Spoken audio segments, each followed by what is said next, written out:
Hello दोस्तों। तो आज हम पढ़ने वाले हैं इस चैप्टर में एंस class 12th NCERT biology chapter 2 मानव जनन। तो शुरू करते हैं आज के रीडिंग लेक्चर को। जैसा कि आप जानते हैं, मानव लैंगिक रूप से जनन करने वाला और सजीव प्रजक या जरायुज प्राणी है। मानवों में जनन घटना के अंतर्गत युग्मों की रचना अर्थात पुरुष में शुक्राणु तथा स्त्री में अंडाणुओं का बनना, स्त्री जनन पथ में शुक्राणुओं का स्थानांतरण और पुरुष तथा स्त्रियों के युग्मकों का संलयन, जिसके कारण युग्मनज का निर्माण होता है, शामिल है। इसके बाद कोरक पुटी की रचना तथा परिवर्धन और इसका गर्भाशय की दीवार से चिपक जाना, भ्रूणी परिवर्धन और शिशु के जन्म की क्रियाएं घटित होती हैं। आपने पढ़ा है कि ये जनन घटनाएं यौवनारंभ के पश्चात संपन्न होती हैं। पुरुष और स्त्री के बीच महत्वपूर्ण रूप से जनन घटनाएं होती हैं। उदाहरण के लिए एक वृद्ध पुरुष में भी शुक्राणु बनना जारी रहता है, लेकिन स्त्रियों में अंडाणु की रचना 50 वर्ष की आयु की लगभग समाप्त हो जाती है। आइए हम इन मानव में स्त्री और पुरुष के जनन तंत्रों की चर्चा करते हैं। पुरुष जनन तंत्र। पुरुष जनन तंत्र शरीर के श्रोणि क्षेत्र में अवस्थित होता है। इसके अंतर्गत एक जोड़ा वृषण सहायक नलिकाओं के साथ साथ एक जोड़ी ग्रंथियों तथा बाह्य जननेंद्रियों में शामिल होते हैं।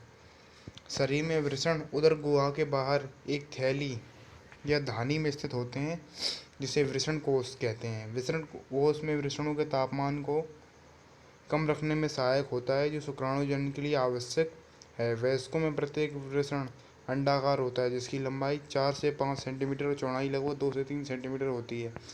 वृषण सघन आवरण से ढका रहता है। प्रत्येक वृषण में लगभग 250 कक्ष होते हैं, जिन्हें वृषण पालिकाएं कहते हैं। प्रत्येक वृषण पालिका के अंदर 1 से लेकर 3 अतिकुंडलित शुक्रजनक नलिकाएं होती हैं, जिनमें शुक्राणु पैदा किए जाते हैं।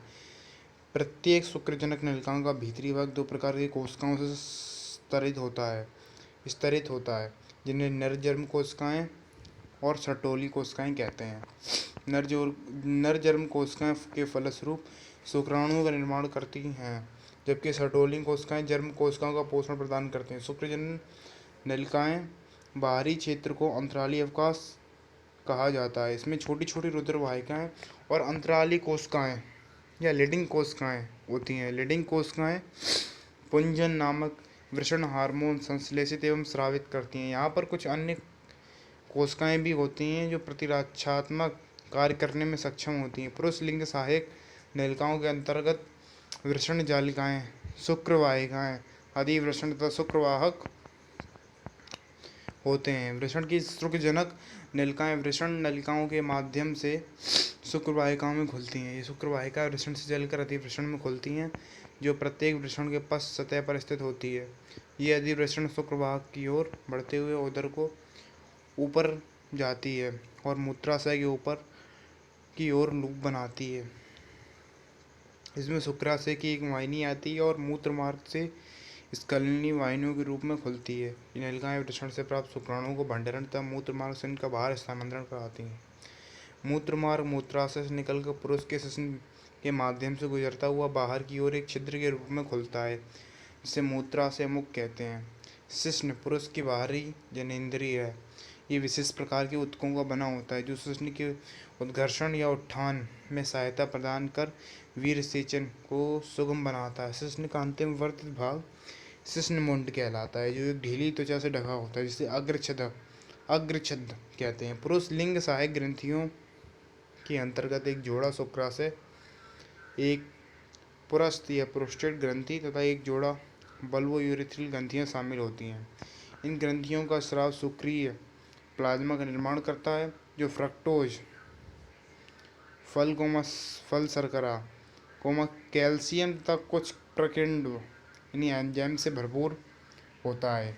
बल्बोयूरेथ्रल ग्रंथियां का स्राव मैथुन के दौरान शिशु के स्नेह प्रदान करने में भी सहायक होता है। 2.2 स्त्री जनन तंत्र। स्त्री जनन तंत्र के अंतर्गत एक जोड़ा अंडाशय के साथ साथ एक जोड़ा अंडवाहिनियां, एक गर्भाशय, ग्रीवा तथा एक योनि और बाह्य जननेंद्रियां शामिल होती हैं, जो श्रोणि क्षेत्र में होती हैं। जनन तंत्र के ये सभी अंग एक जोड़ा स्तन ग्रंथियों के साथ संरचनात्मक तथा क्रियात्मक रूप से संयोजित होते हैं, जिसके फलस्वरूप अंडोत्सर्ग, निषेचन, संगर्भता, शिशुजन्म तथा शिशु की देखभाल की प्रक्रियाओं में सहायता मिलती है। अंडाशय स्त्री के प्राथमिक लैंगिक अंग हैं जो स्त्री युग्मक और कई स्टेरॉयड हार्मोन यानी अंडाशय हार्मोन उत्पन्न करते हैं। उदर के निचले भाग के दोनों ओर एक एक अंडाशय स्थित होते हैं। प्रत्येक अंडाशय की लंबाई 2 से 4 सेंटीमीटर के लगभग होती है और ये श्रोणि भित्ति तथा गर्भाशय की स्नायुओं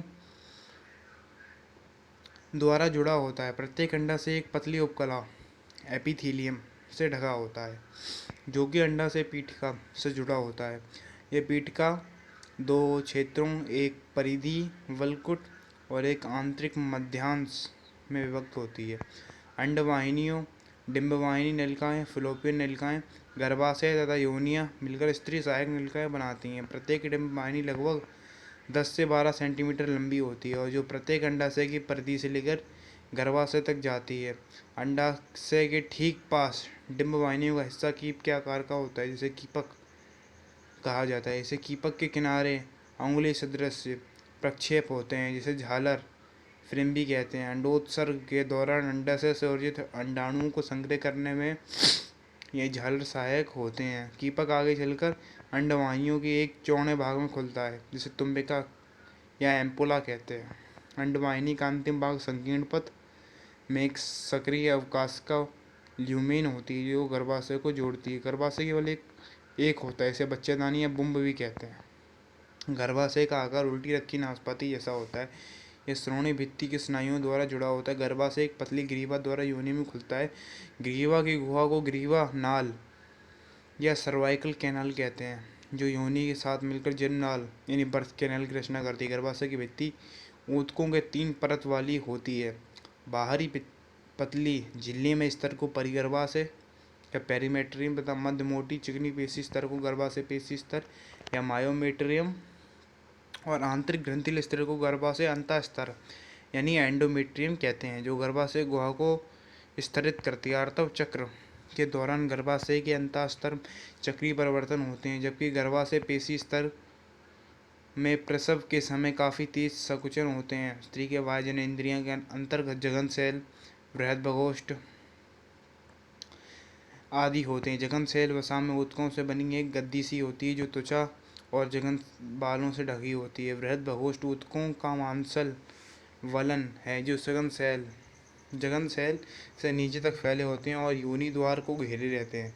लघु भगोष्ठ ऊतकों का एक जोड़ा वलन होता है, ये बृहद भगोष्ठ के नीचे स्थित होता है।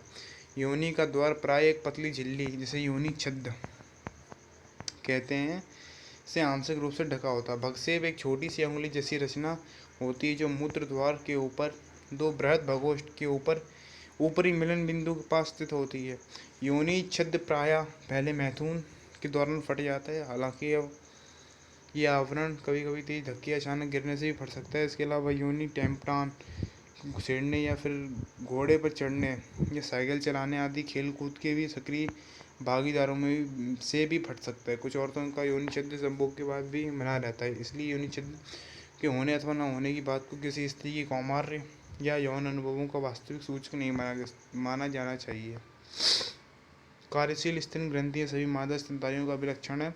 स्तन ग्रंथियां युग रचनाएं, जिनमें ग्रंथिल ऊतक और विभिन्न मात्रा में वसा होते हैं। प्रत्येक स्तन का ग्रंथिल ऊतक 15 से 20 स्तनपालियों में विभक्त होता है। इसमें कोशिकाओं के गुच्छ होते हैं, जिन्हें कोशिकाएं कहते हैं। कोशिकाओं की कोशिकाओं से दुग्ध स्रावित होते हैं, जो कोशिकाओं की गुहाओं में मिलकर स्तनवाहिनियों का निर्माण करते हैं। और कई स्तनवाहिनियां मिलकर एक वृहद स्तन तुम्बिका बनाती है, जो दुग्ध वाहिनियों से जुड़ी होती हैं, जिससे कि दुग्ध स्तन से बाहर निकलता है। युग्मक जनन प्राथमिक लैंगिक अंग।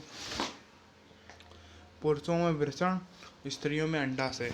युग्मक जनन विधि द्वारा क्रमशः नर युग्मक यानी शुक्राणु और मादा युग्मक यानी अंडाणु उत्पन्न करते हैं।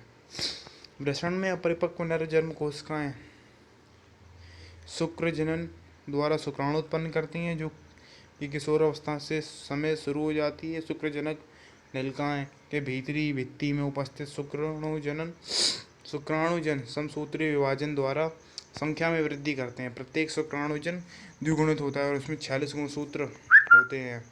कुछ शुक्राणुजनों के समय समय पर अर्धसूत्री विभाजन या अर्धसूत्रण होता है, जिन्हें प्राथमिक शुक्राणु कोशिकाएं कहते हैं। एक प्राथमिक शुक्राणु कोशिका प्रथम अर्धसूत्री विभाजन को पूरा करते हुए दो समान अगुणित कोशिकाओं की रचना करती है, जिन्हें द्वितीयक शुक्राणु कोशिकाएं यानी सेकेंडरी स्पर्मेटोमाइट्स कहते हैं। इस प्रकार उत्पन्न प्रत्येक कोशिका में 23 गुणसूत्र होते हैं। द्वितीयक शुक्राणु कोशिकाएं दूसरे अर्धसूत्री विभाजन से गुजरते हुए 4 बराबर अगुणित शुक्राणु पशु पैदा करती हैं। शुक्राणु पशुओं में गुणसूत्रों की संख्या कितनी होनी चाहिए? शुक्राणु पशु रूपांतरित होकर शुक्राणु बनाते हैं। इस प्रक्रिया में शुक्राणु जन कहा जाता है। शुक्राणु जन के पश्चात शुक्राणु शीर्ष सटोली कोशिका में अंतः स्थापित हो जाता है और अंत में जिस प्रक्रिया द्वारा शुक्राणु शुक्रजनक नलिकाओं से मोचित होती है उस प्रक्रिया को वीर्यसेचन स्पर्मिनेशन कहते हैं। शुक्रजनन प्रक्रिया किशोर अवस्था यौवनारंभ से होने लगती है, क्योंकि इस दौरान गोनाडोट्रोपिन रिलीजिंग हार्मोन के स्रावन में काफ़ी वृद्धि हो जाती है। आपको याद होगा कि ये अदस्चेतक हार्मोन है। गोनाडोट्रोपिन रिलीजिंग हार्मोन के स्तर में वृद्धि के कारण अग्रपीयूष ग्रंथि पर कार्य करता है तथा 2 गोनाडोट्रोपिन हार्मोन पीत पिंडकर ल्यूटिनाइजिंग हार्मोन LH और पुटकोद्दीपक हार्मोन यानी फॉलिकल स्टिमुलेटिंग हार्मोन या FSH के स्रावण को उत्पन्न करता है। LH लीडिंग कोशिकाओं पर कार्य करता है और पुंजनों के संश्लेषण और स्रावण को उद्दीपित करता है। इसके बदले में पुंजन शुक्राणु जनन की प्रक्रिया को उद्दीपित करता है। FSH सर्टोली कोशिकाओं पर कार्य करता है और कुछ घटकों के स्रावण को उद्दीपित करता है। आइए हम एक शुक्राणु की रचना की जांच करें। और ये एक सूक्ष्मदर्शी संरचना है जो एक शीर्ष ग्रीवा, एक मध्यखंड और एक पूंछ की बनी होती है। एक प्लाज्मा झिल्ली शुक्राणु की पूरी काया को आवृत किए रहती है। शुक्राणु के शीर्ष में एक दीर्घीकृत अगुणित केंद्रक होता है तथा इसका अग्रभाग एक टोपीनुमा संरचना से आवृत होता है, जिसे अग्रपिंडक कहते हैं। यह अग्रपिंडक उन प्रखंडों से भरा होता है जो अंडाणुओं से निषेचन में मदद करते हैं। शुक्राणु के मध्य खंड में असंख्य सूत्र कणिकाएं होती हैं जो पूंछ की गति प्रदान करने के लिए ऊर्जा उत्पन्न करते हैं, जिसके कारण शुक्राणु को निषेचन करने की आवश्यक गतिशीलता प्रदान करना सुगम बनाते हैं। मैचिंग क्रिया के दौरान पुरुष 20 से 30 शुक्राणु संकलित करता है। सामान्य उर्वरता में लगभग 60% शुक्राणु निश्चित रूप से सामान्य आकार और आकृति वाले होने चाहिए। इनमें से कम 40% आवश्यक रूप से सामान्य जनन क्षमता के लिए तीव्र गतिशीलता प्रदर्शित करते हैं। शुक्रजनक नलिकाओं से मोचित शुक्राणु सहायक नलिकाएं द्वारा वाहित होते हैं। शुक्राणुओं की परिपक्वता एवं गतिशीलता के लिए अधिवृषण, शुक्रवाहक, शुक्राशय तथा पुरस्थ ग्रंथियों का स्रावण भी आवश्यक है। शुक्राणुओं के साथ साथ शुक्राणु प्लाज्मा मिलकर वीर्य बनाते हैं। पुरुष भी सहायक नलिकाओं और ग्रंथियों के कार्य के वृषण हार्मोन बनाए रखते हैं। एक परिपक्व मादा युग्मक के निर्माण की प्रक्रिया को अंडजनन कहते हैं, जो कि पुरुष में शुक्राणु जनन से स्पष्ट रूप से भिन्न है। अंडजनन की शुरुआत भ्रूणी प्रवर्धन चरण के दौरान होती है, जब कई मिलियन मात्र युग्मक कोशिकाएं यानी अंडजननी प्रत्येक भ्रूणी अंडाशय के अंदर विनिर्मित होती हैं। जन्म के बाद अंडजननी का निर्माण, उसकी वृद्धि नहीं होती। इन कोशिकाओं में विभाजन शुरू हो जाता है और अर्धसूत्री विभाजन की पूर्वावस्था 1 में प्रविष्ट होती हैं और इस अवस्था में अस्थायी तौर पर अवरुद्ध रहती हैं। इन्हें प्राथमिक अंडक कहते हैं। उसके बाद प्रत्येक प्राथमिक अंडक कणिका में कोशिकाओं की परत से आवृत होती है और इन्हें प्राथमिक पोटक कहते हैं। एक प्रक्रिया द्वारा इन पोटकों को भारी मात्रा में जन्म से यौवनारंभ तक ह्रास से होता है। इसलिए यौवनारंभ के समय प्रत्येक अंडाशय में केवल 60,000 से 80,000 प्राथमिक पोटक ही शेष बचते हैं। ये प्राथमिक पोटक कणिका में कोशिकाओं और अधिक परतों से आवृत हो जाते हैं और एक और नए प्रावरक स्तर से गिर जाते हैं, जिसे द्वितीयक पूटक कहते हैं। ये द्वितीयक पूटक जल्द ही एक तृतीय पूटक में परिवर्तित हो जाते हैं, जिसकी तरल से भरी गुहा को गह्वर या एंट्रम कहा जाता है। ये इसका एक विशिष्ट लक्षण है। प्रावरक स्तर अंतर प्रावरक और बाह्य प्रावरक में घटित होता है। इस समय आपका ध्यान इस ओर खींचना महत्वपूर्ण होगा कि तृतीय पूटक के भीतर प्राथमिक अंडक के आकार में वृद्धि होती है और इसका पहला अर्धसूत्री विभाजन पूरा होता है। ये एक असमान विभाजन है, जिसके फलस्वरूप वृहत अगुणित द्वितीयक अंडक तथा एक लघु प्रथम ध्रुवीय पिंडों की रचना होती है। द्वितीयक पिंडक प्राथमिक अंडक के पोषक से भरपूर कोशिका द्रव्य की मात्रा को संचित रखती है। क्या आप इसके लिए किसी लाभ के बारे में सोच सकते हैं? क्या पहले अर्धसूत्री विभाजन से उत्पन्न प्रथम ध्रुवीय पिंड में और अधिक विजान होता है या इसमें ह्रास हो जाता है? वर्तमान में हम इसके बारे में सुनिश्चित रूप से बहुत कुछ नहीं कह सकते। तृतीय पूटक आगे चलकर परिपक्व पूटक या ग्राफियन फॉलिकल में परिवर्तित हो जाता है।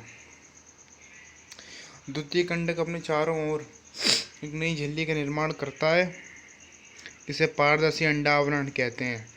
अब ग्राफीय पूटक फटकर द्वितीय अंडक को अंडाशय से मोचित करता है। इस प्रक्रिया को अंडोत्सर्ग कहा जाता है। क्या आप शुक्र जनन और अंड जनन के बीच प्रमुख अंतरों को पहचान सकते हैं? यहाँ पर शुक्र जनन और अंड जनन के बारे में नीचे एक आरेखीय प्रस्तुति दी गई है। आर्तव चक्र मादा प्राइमेटों यानी बंदर, कपी एवं मनुष्य आदि में होने वाले जनन चक्रों को आर्तव चक्र या सामान्य जनों की भाषा में मासिक धर्म या महावरी कहते हैं। प्रथम ऋतुस्राव या रजो धर्म की शुरुआत यौवनारंभ पर शुरू होती है, जिसे रजो दर्शन कहते हैं। स्त्रियों में यह आर्तव चक्र प्रायः 28 से 29 दिनों की अवधि के बाद दोहराया जाता है। इसलिए एक रजो धर्म से दूसरे रजो धर्म के बीच घटना चक्र को आर्तव चक्र कहा जाता है। प्रत्येक आर्तव चक्र के मध्य में एक अंडाणु उत्सर्जित किया जाता है। यह अंडोत्सर्ग होता है। आर्तव चक्र की प्रमुख घटनाओं को चित्र 2.9 में दर्शाया गया है। आर्तव चक्र की शुरुआत आर्तव प्रवस्था से होती है,